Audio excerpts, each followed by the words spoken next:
This villain might be in Marvel Rivals, and we don't even know it yet.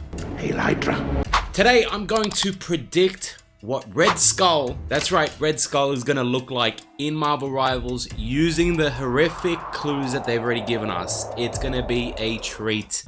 To understand what Hydra is planning, we need to understand who's leading it.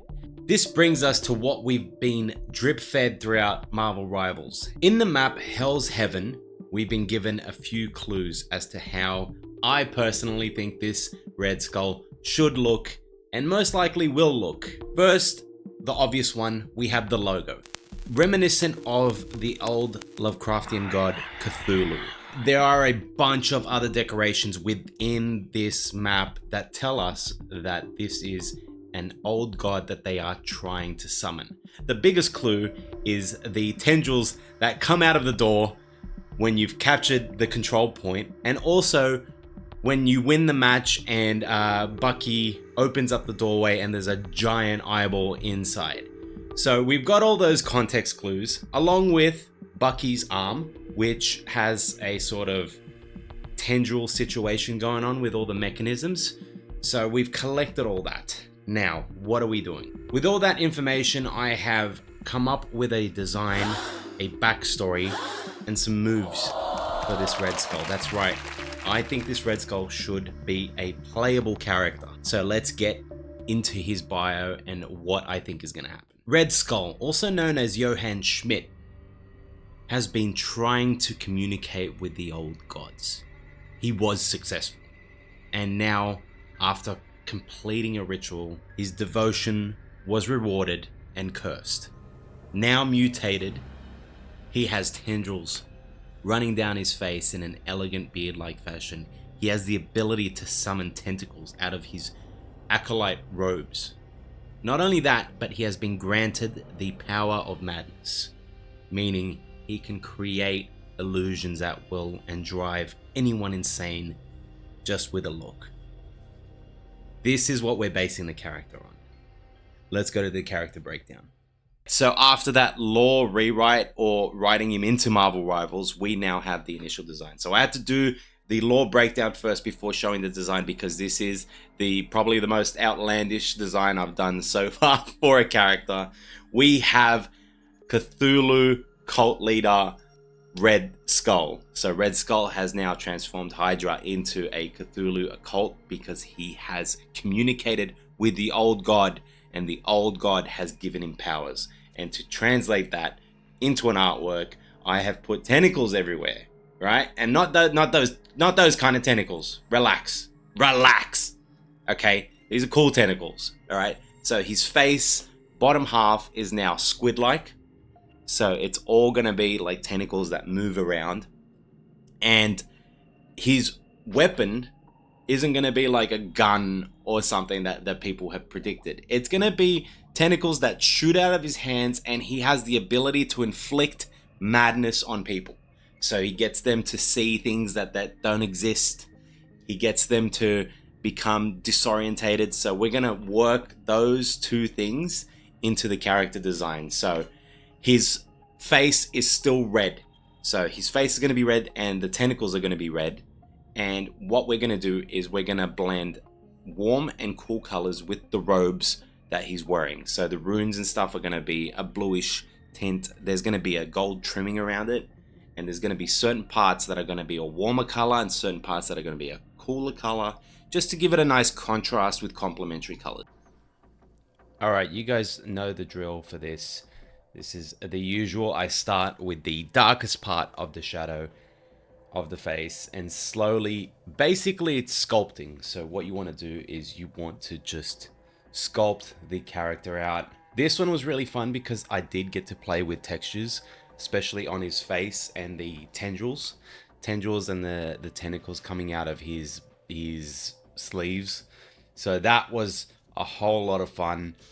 And I tend to do really well whenever something is a bit more weathered and gross, and it's just a lot more fun to me than something that's just like super clean and easy to paint, you know.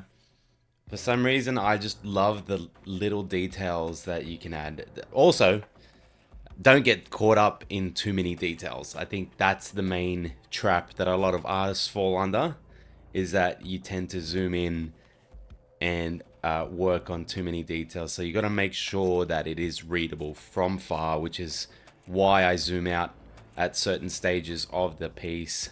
And you'll see that I work on the piece from far and then come in to just add a little bit of highlights. But you always have to make sure that it's readable from a distance. So make sure that you zoom out of your art piece every now and then.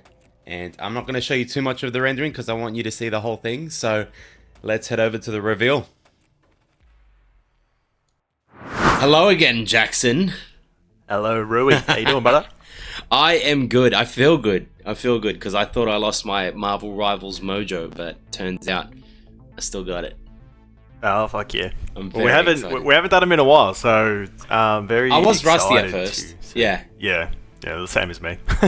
I was like, I don't know. And then once I started like rendering it, I was like, nah, I got it. Yep. I got it. Yeah, clicked back into gear. That's hot. Pretty much. It was just like, it felt like I hadn't stopped. But Yeah, my character that I chose was Red Skull. Red Skull. Oh, So what I have had you done to Red Skull? I had to horrify Red Skull, which actually Yep. works because I've been thinking about a Red Skull design since the game came out, right? Okay. Yep. Because there's a lot of Lovecraftian themes with the Hydra storyline, right? Yep. Yep. And I don't know if you remember do you remember the Hydra logo that you see? It's the skull with like the tentacles. Yeah, all the Basically tentacles and everything. Cthulhu. Yeah. So Yeah. I built it off of that. So Okay. I'm just gonna send it. Yeah, give us a look. Send it. The Third Reich will fall, and Hydra will rise from its ashes.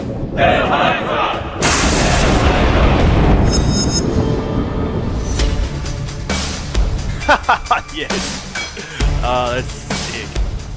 Fucking hell, what have you done to my boy Red Skull? So Lord of Tentacles, look at this shit. yeah, so the idea is that Yeah.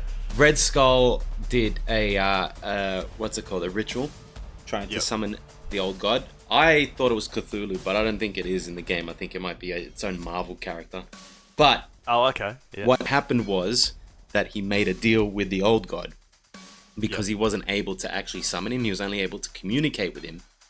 Yeah. He got possessed and mutated into this messenger of the old god. So he has the ability to bring madness and create illusions on the battlefield. So one of his abilities is that he can, like, not like Loki, become someone else, but he can project an enemy where there isn't one, or he can, or he can project one of your own players as the enemy, so they think it's an ally. Yeah, gotcha. So, for example, if you're playing a game with me, and my name's redunitink, right? And let's say I'm playing Star-Lord, which I normally do. Yeah. And I'm not near you, but then you see me flying around towards you, Yeah. and then I shoot you and you're dead. And then you find out that it was actually one of Red Skull's illusions. Yeah, far right. I can Yeah. imagine the chaos in the game. And also, his attacks are sort of similar to Bucky's, because Bucky has his arm that turns into tentacles. Oh, he does too, yeah. Yeah, I so- completely forgot about that too, you just said that. Yeah, so he like attacks with the tentacles and stuff. So Yeah, it's he very does much the grip and everything like that. yeah. It's very much illusion, madness based, and just tentacle attacks. That is gangster. I love it. Thank you, That's thank sick, you. man. That Yeah, is that's sick. that's it. Good work, bro. I love it. Thank you very much. If you want to see Jackson's crazy take on Nightcrawler. head over to his channel, and please like and subscribe if you like this video, and tell us in the comments who you want us to tackle next.